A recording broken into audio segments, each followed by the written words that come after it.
Indonesia, negeri bahari dengan garis pantai lebih dari 108.000 km. Dikenal sebagai salah satu negara dengan keanekaragaman hayati laut terbesar di dunia. Bukan hanya ikan dan terumbu karang, tapi juga habitat penting bagi satwa langka seperti penyu. Sayangnya, populasi penyu terus menurun dari tahun ke tahun. Perburuan liar, pencemaran laut, dan perubahan iklim menjadi ancaman serius bagi kelangsungan hidup mereka. Di balik cerita pilu itu, ada harapan baru yang lahir dari teknologi.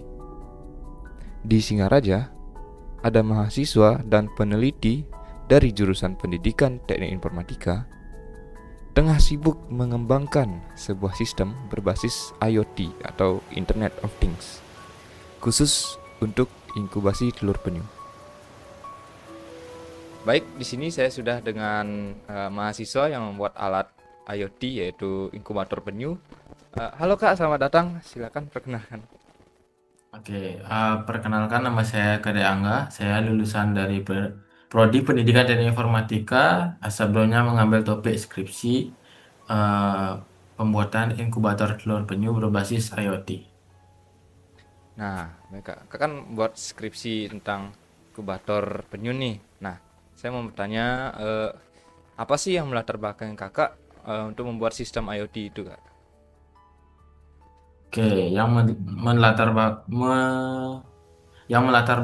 belakangi pembuatan sistem IoT ini adalah dalam upaya pelestarian penyu telah digunakan dua metode penetasan telur penyu berdasarkan observasi dan wawancara saya. Saya mendapatkan dua metode, yaitu sarang semi alami dan inkubator tanpa pasir bernama Internbox. Sarang semi alami ini memiliki tingkat keberhasilan sekitar 40-75% tergantung kondisi cuaca di wilayah tersebut. Sementara Intan Box ini mencapai keberhasilan di atas 90%. Namun, Intan Box ini belum mendukung pemantauan dari jarak jauh. Kelemahan Intan Box inilah yang menjadi dasar pengembangan inkubator berbasis IoT yang memungkinkan pemantauan dan pengaturan suhu serta kelembaban secara real time melalui Telegram bot. Nah, Kak, sebelum ada alat ini tuh eh, seperti apa aja proses pemantauan suhu pada sarang telur penyu ini? Oke, berdasarkan hasil observasi dan wawancara saya sebelumnya, terdapat dua cara, yaitu cara tradisional dan cara modern. Cara tradisional yaitu disebut dengan sarang semi alami, itu dengan pasir, seperti diimplementasikan di Waduk Klotok dan konservasi penyu di Pantai Penimbangan Buleleng. Dan yang modern itu menggunakan Entan Box itu di Turtle Hatchery Project di Pemutaran dan di Turtle Conservation and Education Center di Serangan. Selanjutnya, untuk yang cara tradisional ini, yaitu sarang semi alami, jadi telur itu ditanam di pasir yang sudah dipagari agar tidak dihampiri atau dimakan oleh predator. Lalu, telur ini ditanam dengan lebar lubang kurang lebih 20-30 cm dan kedalaman 50 cm. Cara ini keberhasilannya tergantung cuaca dan juga mempengaruhi jenis kelamin dari telur penyu tersebut. Apabila musim penghujan akan kebanyakan lahir dengan kelamin betina dan apabila musim panas akan kebanyakan jantan. Jadi penyu itu jenis kelaminnya ditentukan oleh suhu saat masa inkubasi. Berdasarkan hasil wawancara, cara ini memiliki tingkat keberhasilan sekitar 40-75%. Lalu untuk yang kedua, yang cara modern menggunakan intan box, jadi telur itu dimasukkan ke dalam toples bening dengan lebar kurang lebih 10 cm dan tinggi kurang lebih 20 cm. Lalu toples ini untuk bagian tutupnya itu dilubangi untuk ventilasi udara dan telur penyu ini dimasukkan ke dalam toples lalu di toples itu akan dimasukkan ke intan box. Lalu setelah itu eh, Intan box ini bisa memuat telur penyu sekitar 1.000-an. Lalu setelah semuanya masuk, si operator akan mengeset suhu dan kelembabannya. Jadi nanti akan diatur oleh semacam box panel itu di kanan. Nanti dia yang akan mengatur untuk suhunya agar sesuai dengan yang di-set oleh operator. Lalu ketika telur penyu itu sudah menetas, maka dia akan masih ada ari-arinya. Beda dengan cara sarang semi alami, dia tidak ada ari-arinya karena ketika dia menetas, dia akan naik ke permukaan pasir. Nah, pas posisi naik permukaan pasir itu, ari-arinya akan lepas secara perlahan. Namun kalau pakai Intan box ini, dia harus setelah menetas, dia harus ditaruh di box terpisah sekitaran kurang lebih 4 jaman, lalu baru bisa ditaruh di kolam penangkaran dan bisa dilepaskan ke laut seperti itu. Wah, kalau pakai Indan box sangat kompleks ya. Nah, kayaknya kalau pakai sistem IoT kakak lebih mudah nih. Bisa dijelaskan kak, sistem IoT kakak tuh kayak kayak gimana gitu? Oke, pertama sensor suhu dan sensor kelembaban ini membaca data dan mengirimkannya ke mikrokontroler ESP32.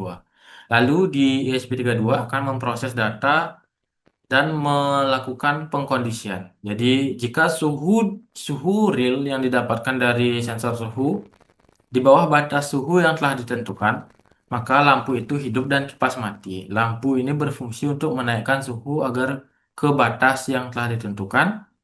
Lalu jika suhu sama dengan batas suhu, maka lampu dan kipas ini mati. Jadi supaya tidak naik ataupun turun.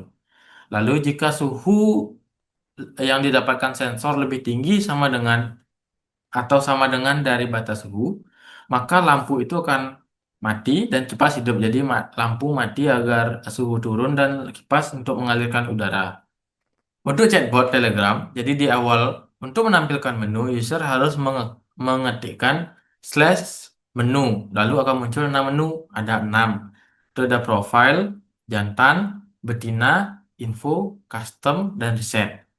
Nah, masing-masing menu itu memiliki fungsi masing-masing. Jadi menu profile fungsinya untuk menampilkan profil yang sedang dipakai, ada kurang lebih 4 profil, jadi profil default, jantan, betina, dan custom. Lalu untuk menu jantan fungsinya untuk men-set langsung batas suhu, batas kelembaban yang diperuntukkan untuk menghasilkan kelamin jantan. Lalu yang betina juga sama untuk menampilkan batas suhu, batas kelembaban. Eh, Lalu untuk betina fungsinya sama itu men-set langsung batas suhu, batas kelembaban untuk menghasilkan kelamin betina. Selanjutnya menu info berfungsi untuk menampilkan batas suhu, batas kelembaban, suhu saat ini, dan kelembaban saat ini.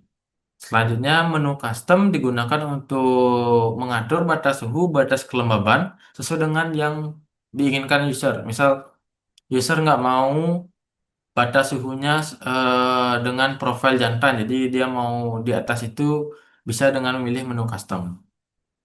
Lalu untuk menu reset digunakan untuk mereset ke settingan default. Jadi misal ketika dia mau masukkan angka yang salah di menu custom, dia tinggal ketikkan slash reset maka balik ke profile default.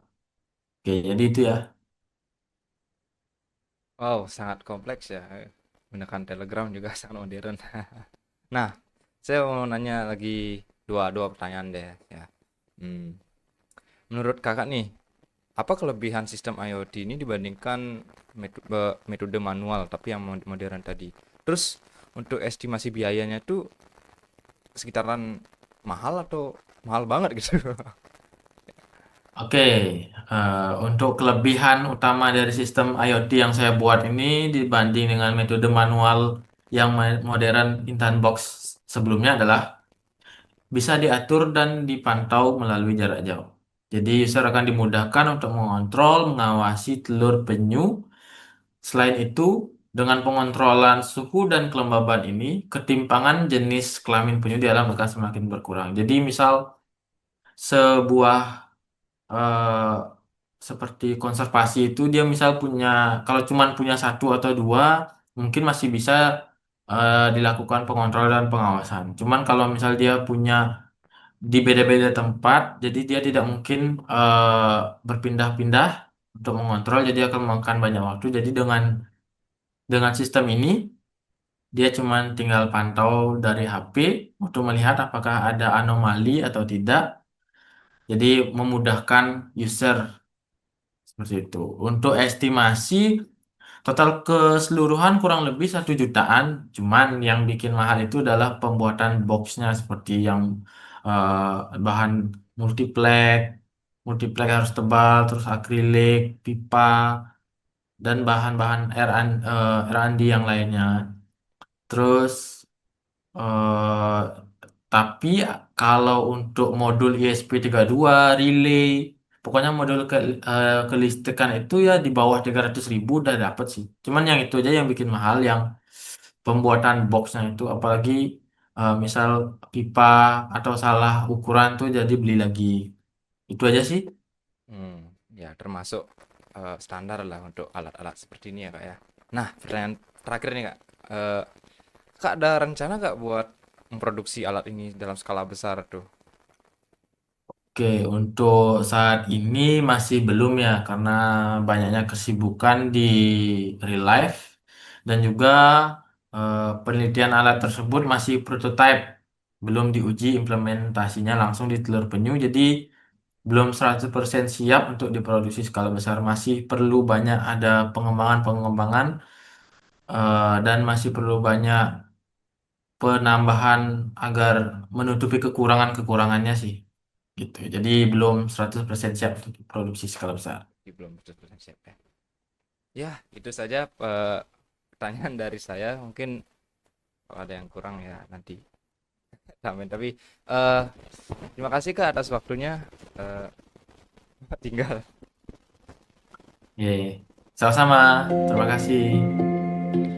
Namun perjuangan belum berhenti di situ. Biaya pembuatan alat IoT ini masih menjadi tantangan. Salah satu unit sensor lengkap dengan sistem monitoring bisa menghabiskan hingga 1 juta rupiah. Bagi kelompok konservasi kecil, jumlah ini cukup memberatkan. Di sisi lain, masyarakat sekitar mulai dilibatkan dalam program konservasi berbasis teknologi. Anak-anak muda pesisir diajarkan cara membaca data suhu dan kelembapan, hingga cara melakukan perawatan sarang telur. Melestarikan penyu bukan hanya soal menjaga satu spesies, tapi menjaga keseimbangan ekosistem yang menjadi warisan untuk generasi mendatang. Dan di era digital seperti sekarang, harapan itu datang dalam bentuk teknologi, sensor, dan lain-lain. Dari Bali, saya Komang Adi Jayakusuma dengan NIM 2415101033 melaporkan. UAS Bahasa Indonesia. Terima kasih.